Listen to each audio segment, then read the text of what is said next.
In the heart of a beautiful home, surrounded by lush tea plantations, a quiet tension lingers. Njeri, feeling unseen and longing for the attention of their early years, stands before Mwangi.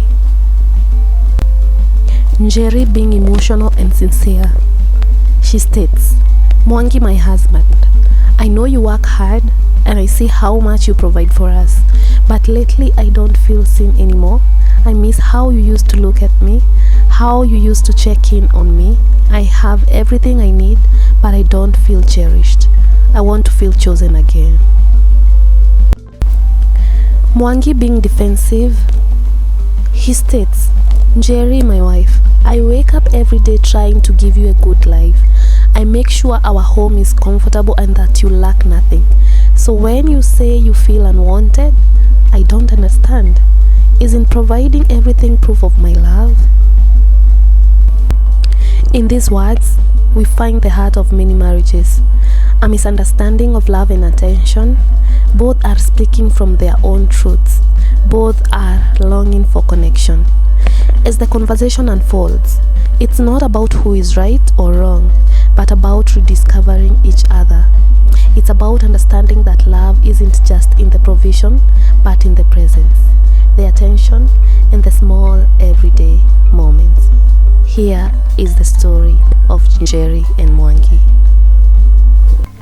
Njeri didn't lose her happy marriage overnight. She lost herself first. When she got married, she thought love would feel like being chosen every day, protected, seen, celebrated. Instead, she slowly began to feel invisible. Her husband wasn't cruel. He wasn't unfaithful. He was just distant. Busy with work, focused on responsibilities, present in body, absent in attention. And Njeri started shrinking. She waited for compliments, waited for him to notice her, waited for him to initiate conversation, waited for him to validate her existence. When he didn't, she concluded something dangerous. Maybe I'm just not enough.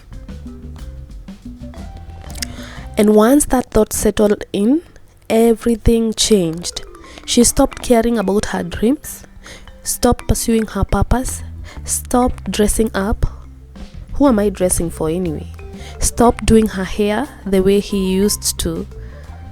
She became a quiet beggar of affection, smiling when he gave crumbs, breaking inside when he didn't. And the more she sought his validation, the more he pulled away.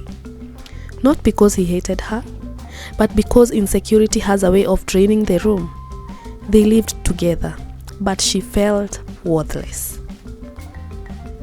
So one evening, after crying quietly in the bathroom, Njeri looked at herself in the mirror, not at her body, but at her eyes, and she saw a woman waiting to be rescued.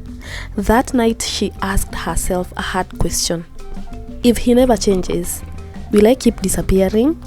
That question saved her, because she realized something powerful. Life is a mirror. And she had been reflecting neediness, exhaustion, and self-abandonment. So she made a shift, not to manipulate him, but to restore herself. So here are the 3 shifts that changed everything. 1.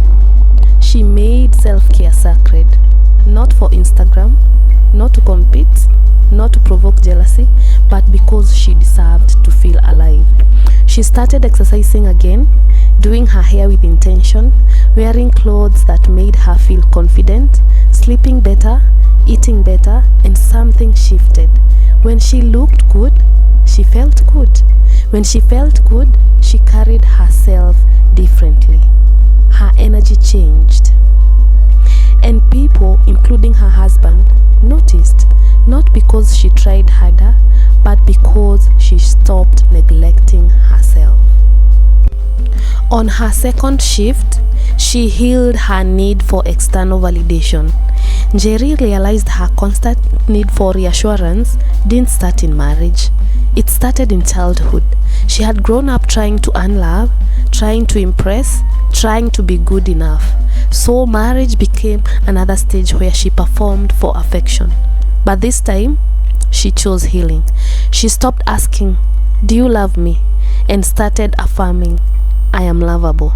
She journaled, she prayed, she confronted old wounds, she forgave herself for overtrying. And when she stopped begging for love, she became magnetic. On her third shift, she reconnected with her purpose. This was the deepest shift. She had made marriage her whole identity. When it felt shaky, she felt empty. So she asked herself, who was I before I became someone's wife? She rediscovered her passions, started working on her goals, invested in her talents, built friendships that poured into her spirit. She stopped sitting around waiting for attention. She became full, and fullness changes how a woman walks into a room. Do you know what happened next? Her husband felt it. Not the pressure, not the demand, not accusation, but confidence. She was no longer pulling at him emotionally. She wasn't chasing. She wasn't shrinking. She was whole. And life being a mirror, he matched her energy. He initiated more. He complimented her. He became curious again. He protected what now looked valuable. Not because she forced him, but because she stopped abandoning herself.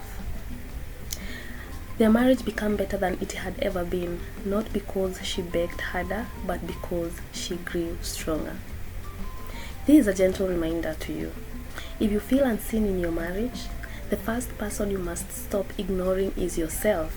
Sometimes the shift isn't about changing the partner, it's about rediscovering you.